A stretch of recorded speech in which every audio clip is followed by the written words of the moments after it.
नमस्कार दोस्तों, stock market studies में फिर से एक बार आपको बहुत-बहुत स्वागत है। तो आज मैं डिस्कशन करूँगा येस बैंक के बारे में क्योंकि येस बैंक का जो रिज़ल्ट है, वो कल के दिन आया था और कल के दिन रिज़ल्ट किस तरीके से हुआ, उसके बारे में आज डिस्कशन करूँगा। तो वीडियो को पूरा लास्ट तक देखिएगा और अभी तक चैनल को सब्सक्राइब नहीं किया तो ज़रूर सब्सक्राइब कर लीजिए कि इस तरीके से इन्फॉर्मेशन और अपडेट्स पाने के लिए। तो फटाफट देख लेते हैं रिज़ल्ट किस तरीके से हुआ। सबसे पहले बता दूँ, जो रिज़ल्ट है वो लाखों में दिया गया है और यहाँ पे देखिए मैं अनऑडिटेड कंसोलिडेटेड जो फाइनेंशियल रिजल्ट है वो मैं आपके साथ शेयर करूंगा। फर्स्ट देखिए कंपनी का जो टोटल इनकम है किस तरीके से हुआ, ध्यान दीजिएगा। कंपनी की इनकम कहाँ से है? इंटरेस्ट इनकम, अदर्स इनकम, साथ ही साथ आरबीआई आरबीआई से जो इंटरेस्ट मिलता है उसका इनकम, सब कुछ मिला जुलाकर टोटल जो इनकम हुआ वो 7,637,222। इसका मतलब होते हैं कि अगर मैं लास्ट दो अंक को हटा दूं करोड़ में कन्वर्ट करने के लिए 7,637 करोड़ के आसपास। जो पिछली बार कितना था? पिछली बार था 7,273 करोड़ के आसपास। ध्यान से देखिएगा सारी चीजों को। और पिछले सालों में कितना था? पिछले सालों में बहुत कम था, 5,919 करोड़ के आसपास। तो कितना बड़ा अंतर है देखिए। ईयर ऑफ ईयर बेसिस में कंपनी अच्छा खासा सेल्स को इंक्रीज किया और क्वार्टर क्वार्टर बेसिस में भी कंपनी अच्छा खासा सेल्स को इंक्रीज किया। तो मैं बार बार बोला था कि येस बैंक का जो मैनेजमेंट है वो धीरे धीरे करके खुद को बिजनेस को रिप्रेजेंट कर रहा है। तो मेरे हिसाब से इस कंपनी के ऊपर फोकस रखना जरूरी है। तो रही बात कंपनी के टोटल नेट प्रॉफिट का, उसके बारे में बात करूं, सॉरी एक्सपेंस के। तो एक्सपेंस भी आप देखेंगे तो टोटल कंपनी का जो एक्सपेंडिचर है तो वो एक्सपेंडिचर किस तरीके से है। तो एक्सपेंडिचर के बारे में बात करूं तो करीबन मैं एक के लिए लिख के देता हूँ 6814, तो 6814 करोड़ के आसपास। और पिछले बार कितना था? 6380 करोड़ के आसपास। और पिछले साल में था 5,325 करोड़ के आसपास। तो कंपनी की एक्सपेंस भी कंपनी मेंटेन किया। उसके बाद देखिए कंपनी का नेट प्रॉफिट। तो नेट प्रॉफिट के बारे में बात करूं तो क्योंकि कंपनी अच्छा खासा यहाँ पे प्रॉफिट जनरेट किया। करीबन आप देखेंगे तो 346 करोड़ के आसपास कंपनी प्रॉफिट किया। जो पिछले बार कितना था? सिर्फ 206 करोड़ के आसपास।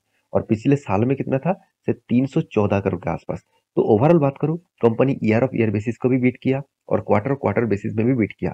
इसका मतलब मंडे के दिन इस कंपनी के ऊपर एक शानदार मूवमेंट आपको देखने को मिल सकता है। तो मैं आपको रिक्वेस्ट करूंगा, इसको देखकर मंडे के दिन तेजी होगा, इसको समझकर इन्वेस्टमेंट मत करना। क्योंकि अगर रिजल्ट अच्छा आया तो गैप अप में ओपन हो सकते हैं, उसके बाद करेक्शन भी हो सकते हैं, तो कुछ भी हो सकते हैं। तो इस तरीके से डे में ट्रेड करना मतलब रिक्सी जोन में खुद को झोंकना है। हाँ, आप स्टडी पर्पस में छोटा मोटा क्वांटिटी लगाकर टेस्टिंग करना चाहते हैं, वो अलग बात है। तो कंपनी का अर्निंग पर शेयर के बारे में बात करूं, आप ध्यान से देखिएगा। कुछ अर्निंग पर शेयर यहाँ पे 13 रुपीज पिछले सालों में था, इस बार 12 रुपीज के आसपास देखने को मिला। जो पॉइंट्स मुझे हमेशा देखने को मिलता है वो है एनपीए। एनपीए कितना कंपनी ने मतलब कम किया वो देखना इंपॉर्टेंस है। देखिए एनपीए कंपनी ने तो हद से भी ज्यादा कंपनी एनपीए को मेंटेन किया। देखिए 4% तक एनपीए हो गया था, उसको मेंटेन करके इस बार कितना लेके आया? 1%। तो इसलिए मैं इस कंपनी के ऊपर एक स्टार रेटिंग जरूर दूंगा यहाँ पे, क्योंकि एनपीए सबसे ज्यादा खतरनाक होते हैं बैंकिंग सेक्टर और फाइनेंस सेक्टर में। एनपीए अगर ज्यादा हो गया तो कंपनी को बर्बाद होने से कोई नहीं रोकेगा। क्योंकि आज येस बैंक इस तरीके से गिर रहा था, क्यों गिर रहा था? क्योंकि उसके पीछे एनपीए ज्यादा हो गया था। तो एनपीए ज्यादा होने के कारण स्टॉक के ऊपर इस तरीके से प्रेशर देखने को मिला।